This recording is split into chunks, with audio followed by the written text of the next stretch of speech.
नमस्तुभ्यम।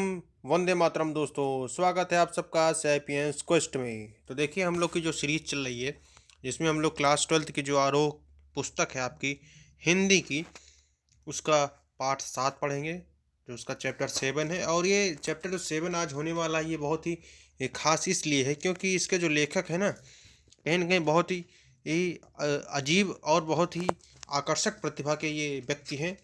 और इन्होंने अपना जो योगदान दिया है हिंदी के क्षेत्र में, उस योगदान को हम कभी भी नकार नहीं सकते हैं।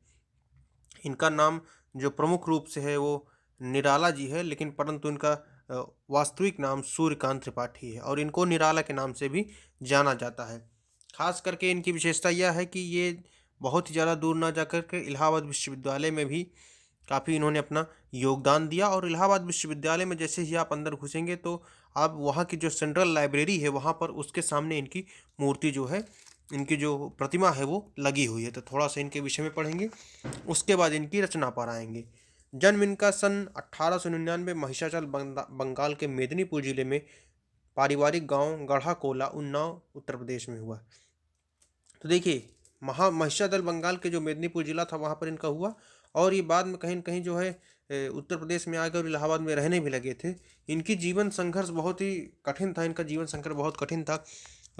इन्होंने अपने कई परिवार के मित्रों और इनकी अपने माता-पिता, इनकी बहन-भाई और इन्होंने अपनी पत्नी को भी कहीं न कहीं खो दिया था। उस समय दरअसल बहुत ही त्रासदी के दिन चल रहे थे, बहुत ही वहाँ पर भयानक दिन हुआ करते थे, क्योंकि कई तरह की बीमारियाँ वहाँ पर जन्म ले रही थी। तो देखिए, इनके विषय में थोड़ा-सा हो गया, उसके बाद प्रमुख रचनाएँ देखेंगे। इनकी प्रमुख रचनाएँ हैं अनामिका, परिमल गीतिका, बेला, नए पत्ते, अणिमा, तुलसीदास, कुकुरमुत्ता।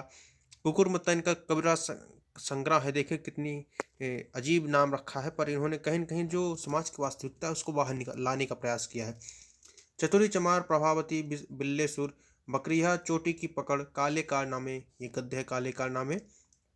8 खंडों में निराला रचनावली प्रकाशित। समन्वय मतवाला पत्रिका का संपादन भी इन्होंने किया था। निधन इनका सन 1961 इलाहाबाद में हुआ। जैसा कि वही बात हुई कि इलाहाबाद में आकर रहने लगे थे और इनका जो मूल गांव था, मूल जो इनका घर था, वो बंगाल था। तो देखिए, नव गति नव लय ताल छंद नव, नवल कंठ नव जलद मंदरव, नव नभ के नव विहग वृंद को, नव पर नव स्वर दे। तो बहुत ही देखिए लयबद्ध तरीके से इन्होंने जो कविता रचना की है ना, इनको कहीं न कहीं एक कहा जाए तो आधुनिक काल के जो कवियों में इनकी गणना होती है कि राजकुमार के तौर पर होती है, क्योंकि इनकी अपनी अलग छवि, अपनी अलग स्थान है, इनका एक अपना अलग स्थान है।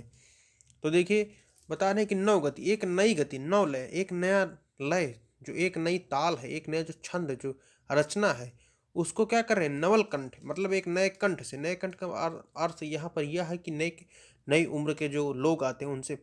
नव जलद नव मंद रव, मतलब जो जलद, जल को देने वाले को ही जलद कहा जाता है, अर्थात बादल, बादल, बादल को जल, बादल ही तो जल देते हैं ना। नव नभ के नव विहग वृंद को, मतलब इस नए नभ के, इस नए आकाश के जो नए विहग हैं, जो पक्षी हैं, उनको नव पर नव स्वर दे, मतलब हर चीज़ ये नई की बातें कर रहे हैं। तो कहीं न कहीं प्रकृति और मनुष्य को जोड़ने का बहुत ही यहाँ पर अच्छा कार्यक्रम किया गया है। कविता को नए स्वर देने वाले निराला छायावाद के ऐसे कवि हैं जो एक ओर कबीर की परंपरा से जुड़ते हैं, तो दूसरी ओर समकालीन कवियों की प्रेरणा के स्रोत भी हैं। उनका यह विस्तृत काव्य संसार अपने भीतर संघर्ष और जीवन, क्रांति और निर्माण, ओज और माधुर्य, आशा और निराशा के द्वंद्व को कुछ इस तरह समेटे हुए है कि वह किसी सीमा में बंध नहीं पाता। उनका यह निर्बत और उदात्त काव्य व्यक्तित्व कविता और जीवन में फांक नहीं रहता। वे आपस में घुले मिले हैं। उल्लास, शोक, राग, विराग, उत्थान, पतन, अंधकार, प्रकाश का सजीव कोलाज है उनकी कविता। देखिए, जिस प्रकार से कोलाज जो होता है वो कहीं न कहीं बहुत सी पिक्चर्स का, जो कह सकते हैं, जो स्मृति की पिक्चर्स होते हैं, स्मृति पिक्चर्स का मतलब यहाँ पर जो फ़ोटोज़ होती हैं आपकी, जो सजीव चित्रण होता है, उनको मिलाकर बनाया जाता है। तो उसी प्रकार जब कविता को आप इकट्ठा करके कहीं न कहीं उसकी एक जो नई रचना करते हैं, वो कोलाज की तरह आपके सामने प्रस्तुत होती है। जब वे मुक्त छंद की बात करते हैं तो केवल छंद रूढ़ियों आदि के बंधन को ही नहीं तोड़ते, बल्कि काव्य विषय और युग की सीमाओं को भी अतिक्रमित करते हैं। विषय और भावों की तरह भाषा की दृष्टि से भी निराला की कविता के कई रंग हैं। एक तरफ तत्सम सामासिक पदवावली और ध्वन्यात्मक बिंदुओं से युक्त राम की शक्ति पूजा और कठिन छंद साधना का प्रतिमान तुलसीदास हैं, तो दूसरी तरफ देसी टटके शब्दों का सेंधापन लिए, कुकुर मुत्ता, रानी और कानी, महंगू महंगा रहा जैसी कविता है। देखिए, बहुत खास बात है कि आप जो आधुनिक काल है और जो आपका वास्तविक काल है उसको साथ लेकर चलें। इस तरह से संतुलन बना पाना सभी कवियों की बात नहीं होती। एक तरफ वो राम की शक्ति पूजा की बात करते हैं, किस प्रकार से राम की वहाँ पर पूजा के विषय में, मतलब जो उनकी वास्तविक कहानी है, जो उनकी जीत है रावण के ऊपर, जो सत्य पर जो असत्य पर सत्य की जीत है, उसके विषय में बात करते हैं। कहीं कहीं तुलसीदास की छंद साधना को भी प्रतिमानित करते हैं। परंतु दूसरी तरफ जो उनके जो देसी कार्य हैं, जैसे जो उन्होंने लिखे हैं कुकुर मुत्ता, रानी और कहानी, महंगू महंगा रहा जैसी कविताएं हैं, तो एक तरफ इन्होंने बहुत ही अच्छे से अपनी वास्तविकता को उकेरा है, तो दूसरी तरफ वहाँ पर जो उनकी असल सच्चाई है, जो असल ज़िंदगी है, जो असल उनका देसीपन है, उसको भी कहीं न कहीं वो उकेरते हैं। तो एक तरह से कह सकते हैं कि भविष्य और भूत को एक साथ लेकर के संतुलन बनाकर निराला जी चल रहे हैं। धिक्क जीवन जो पाता ही आया विरोध, कहने वाले निराला उत्कट आत्मशक्ति और अद्भुत जिजीविषा के कवि हैं, जो हार नहीं मानते और निराशा के क्षणों में शक्ति की मौलिक कल्पना कर शक्ति का साधन जुटाते हैं। इसलिए इस शक्ति साध्य कवि निराला को वर्षा ऋतु अधिक आकृष्ट करती है, क्योंकि बादल के भीतर सृजन और ध्वंस की ताकत एक साथ समाहित है। बादल देखिए बहुत ही खास होता है, उसके अंदर बारिश होगी तो वो नया सृजन करेगा, नए जीवन को जन्म देगा। परंतु यदि बहुत ही ज़्यादा विप्लावन हो गया, बहुत ज़्यादा बारिश हो गई, बहुत ज़्यादा बाढ़ आ गई, तो कहीं न कहीं वो ध्वंस का भी कार्य करता है। तो बादल के अंदर दोनों शक्तियाँ हैं। बादल उन्हें प्रिय है क्योंकि उनका स्वयं का व्यक्तित्व बादल के स्वभाव के करीब है। बादल किसान के लिए उल्लास एवं निर्माण का, तो मजदूर के लिए संदर्भ में क्रांति एवं बदलाव का अग्रदूत है। जिस प्रकार से किसान के लिए बादल उनकी फसलों को सींचकर एक नए जीवन का निर्माण करते हैं, उसी प्रकार से जो मजदूर है, मजदूर भी क्या चाहता है, उसको क्रांति पसंद है। वो ये नहीं चाहता कि जो एक चलता हुआ समाज आ रहा है जिसके अंदर उसको दबाया जा रहा है, कहीं न कहीं उसका शोषण निरंतर हो रहा है, उस मजदूर को कहीं न कहीं उम्मीद की किरण भी बादल में ही दिखती है। वो उसको क्रांति का वो प्रतीक मानता है। बादल राग कविता अनामिका में 6 खंडों में प्रकाशित है। तो जो अनामिका आपका 6 खंड है, उसमें बादल राग कविता प्रकाशित है। यहाँ उसका छठा खंड लिया गया है। यहाँ पर छठा खंड लिया गया है, जैसे कि साफ है आदमी में। लघु मानव आम आदमी के दुख से त्रस्त कवि यहाँ बादल का आह्वान क्रांति के रूप में कर रहा है, क्योंकि विप्लवों से छोटे ही है शोभा पाते। देखिए, विप्लव का अर्थ होता है विप्लावन, और विप्लावन का संबंध यहाँ पर है बाढ़ से। अब जब आप बाढ़ होती आती है तो क्या होता है, छोटे पौधे और बड़े पौधे, आप किसका उदाहरण लेंगे कि बारिश से किसको फायदा होता है ज़्यादा? बड़े पौधे तो बाद में वृक्ष बन जाते हैं, उनकी जड़ें नीचे तक चली जाती हैं, उनको पानी की कोई दिक्कत नहीं होती। परंतु जो छोटे पौधे होते हैं उनके पत्तियां नरम होती हैं, बारिश जब उन पर गिरती है, बारिश का वो आनंद उठाते हैं, और उनको कहीं न कहीं एक बारिश का एक सहारा भी होता है, जिसके कारण उनका जीवन चल रहा है।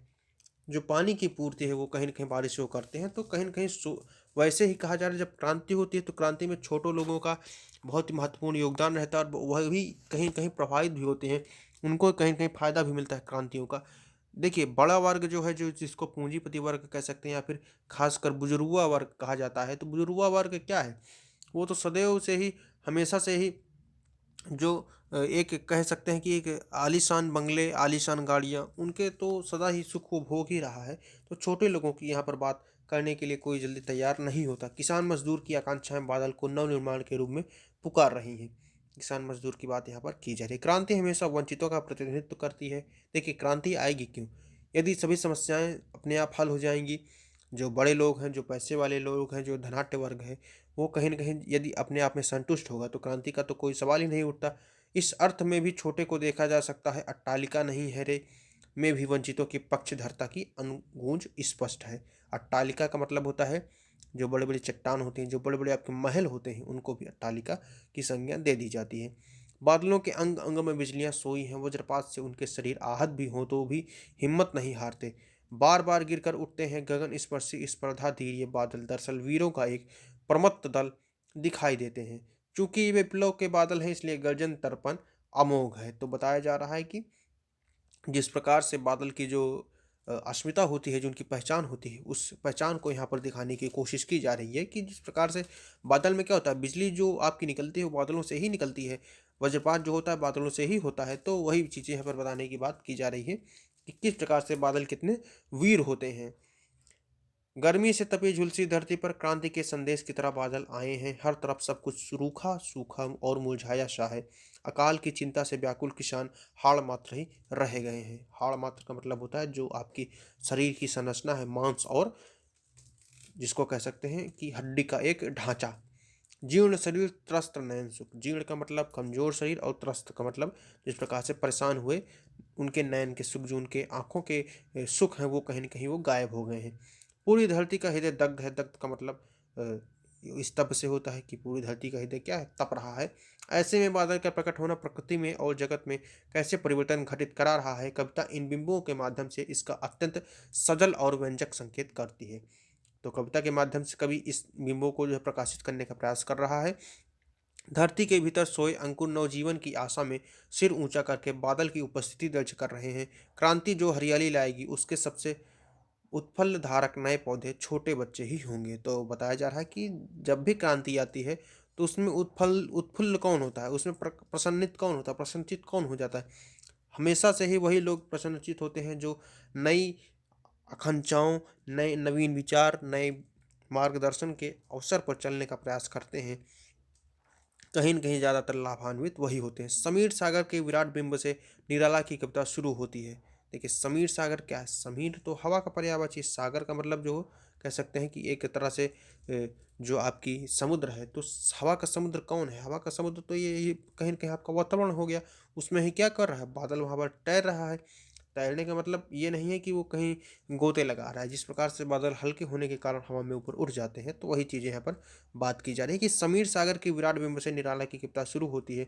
यह इकलौता बिंब इतना विराट और व्यंजक है कि निराला का पूरा काव्य व्यक्तित्व इसमें उमड़ता घुमड़ता दिखाई देता है। इस तरह यह कविता लघुमानों की खुशहाली का राग बन गई है। इसलिए बादल राग एक और जीवन निर्माण के नए राग का सूचक है, तो दूसरी ओर भैरव संगति का जो नव निर्माण का कारण बनता है। तो देखिए निर्माण कहीं न कहीं हो ही रहा है, वो उस निर्माण का कारण चाहे जो हो, परंतु बादल राग जो कविता है अपने आप में सृजनात्मक तौर पर एक नए निर्माण का खाका तैयार करती है। तो देखिए बादल राग जो कविता है, हम लोग की जो कविता का मूल विषय का जो मुख्य बिंदु है वो है बादल राग। अब राग का अर्थ आप लोग जानते हैं कि राग जो होता है उसको प्रयोग करते हैं हम लोग म्यूजिकल नोट्स में या फिर संगीतमयी धुन में प्रयोग करते हैं राग। और बादल का अर्थ आप लोग समझ रहे हैं कि जलद को ही बादल किया जाता है, कि जल को जो देने वाला है वही क्या है, बादल है। तो देखते हैं क्या तिरती है समीर सागर पर। तिरती का मतलब जो तैरने के, एक तरह से कह सकते हैं कि समीर सागर पर। समीर सागर कौन है? समीर का मतलब हवा हुआ, और सागर मतलब जो हवा रूपी सागर है उस पर कौन है? बादल है। अस्थिर सुख पर दुख की छाया। देखिए सुख क्या है? सुख कभी भी स्थिर नहीं होता, इसीलिए इसको यहाँ पर स्थिर कहा गया है कि सुख कभी भी स्थिर नहीं होता।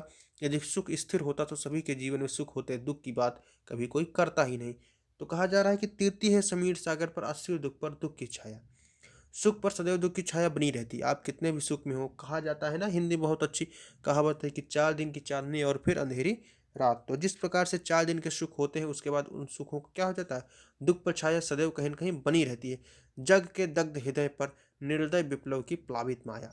देखिए जग के दग्ध हृदय, दग्ध यहाँ पर जो शब्द है, इस शब्द को हम कह सकते हैं कि तपने के अर्थ में प्रयोग कर सकते हैं, या फिर यहाँ पर कह सकते हैं कि जब बहुत ही ज़्यादा गर्म हो जाती है धरती तो उसको वहाँ पर दग्ध कह सकते हैं, कि जग के दग्ध हृदय पर।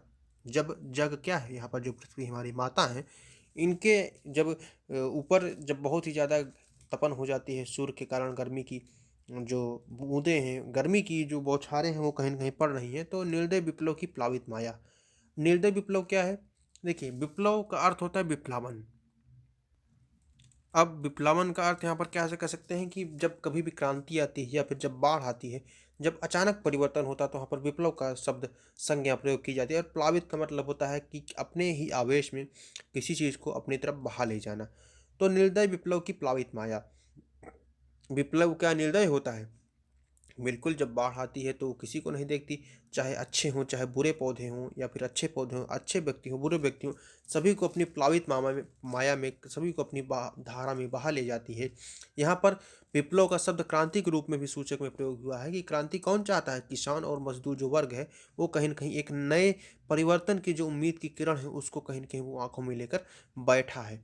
यह तेरी रणतरी। रणतरी का मतलब क्या होता है कि जो नौका है आपकी, यहाँ पर रणतली नौका का प्रयोग किया जा रहा है कि रणतली कौन सी नौका।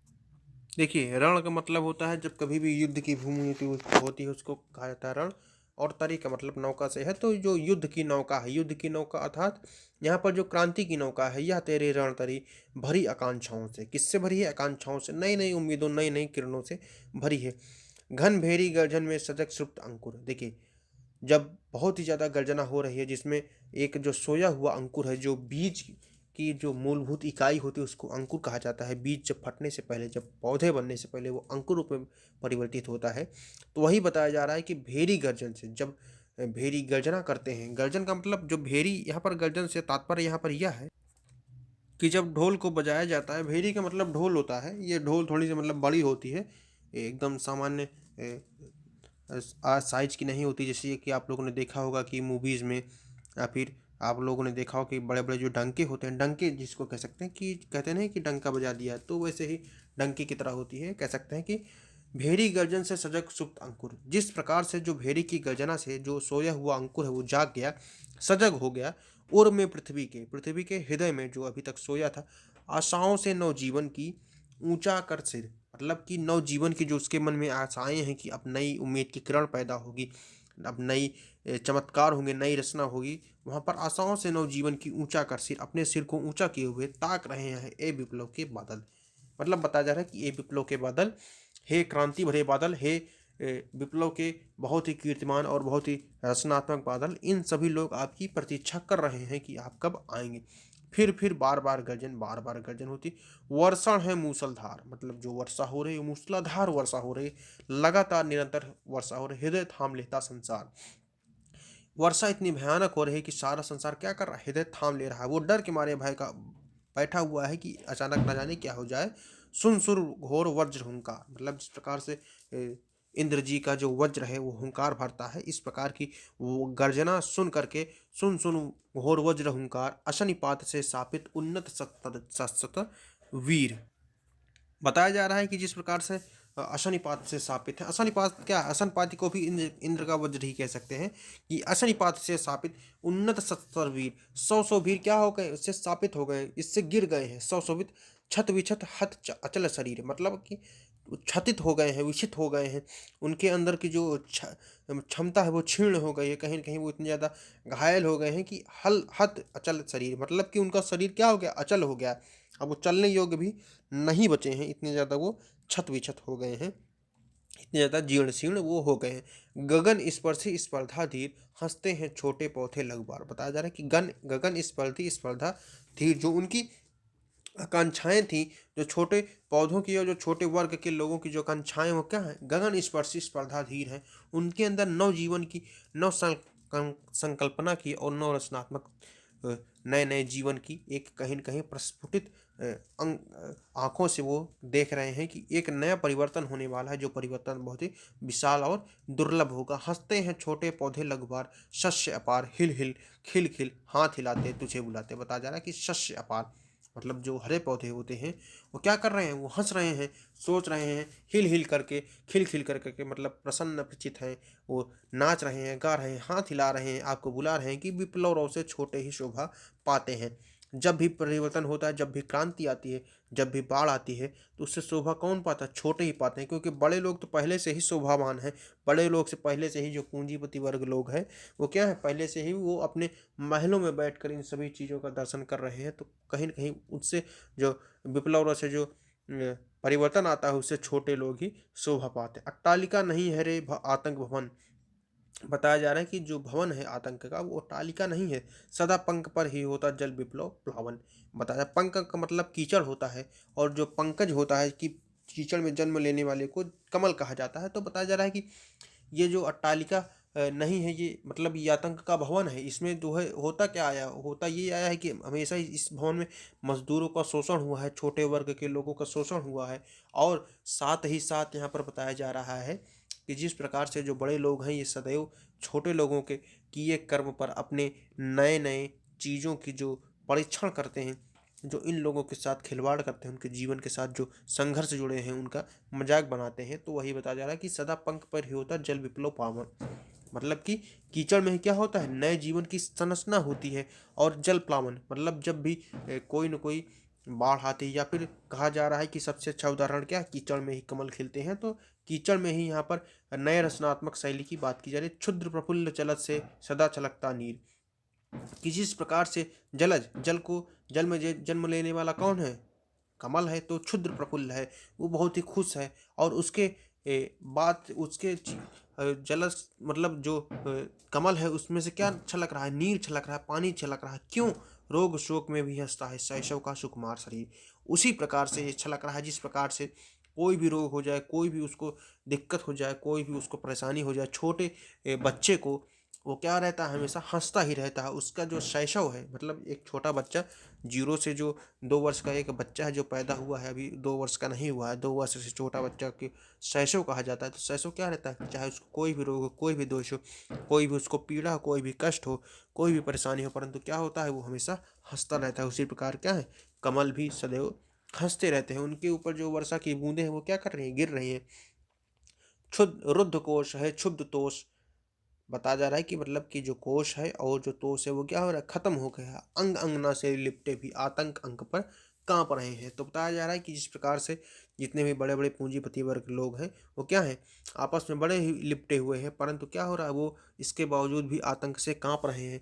जो बादलों की घनघोर वर्षा हो रही है वो कहीं न कहीं छोटे लोगों के लिए प्रभावशाली है, छोटे वृक्षों के लिए, छोटे पौधों के लिए वो प्रभावशाली है, उनके लिए क्रांति का माध्यम है। परंतु बड़े लोग क्या कर रहे हैं कि वह लिपट कर भी आपस में काँप रहे हैं। धनी वर्जन गर्जन से बादल त्रस्त नयन मुख ढाँप रहे हैं। तो मतलब बताया जा रहा है कि जिस प्रकार से इतना ज़्यादा गर्जना, इतनी ज़्यादा वज्र गर्जन के इस कारण, बादल के कारण इनके जो नयन थे वो भी क्या कर रहे हैं, अपने आँखों को, अपने मुखों को बंद कर रहे हैं। क्या करें कि इतनी ज़्यादा गर्जना से वो देख करके वो एकदम कंपित किए जा रहे हैं। जीर्ण बाहु है क्षीण शरीर, मतलब उनकी बाहु क्या हो गई, जीर्ण हो गई है, कमजोर हो गई, क्षीण शरीर, शरीर भी अधमरा हुआ जा रहा है।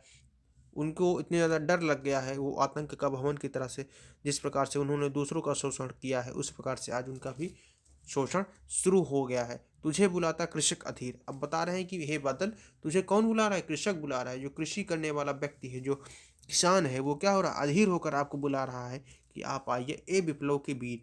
आप जो है विप्लव के वीर हैं, आप क्रांति के वीर हैं, आप क्रांति के नेता हैं, आप क्रांति के एक नए पथ प्रदर्शक के रूप में आए हैं। तो आपको बुला रहा है कृषक अधीर, चूस लिया है उसका सार, हाड़ मात्र ही है आधार ए जीवन के पारावार।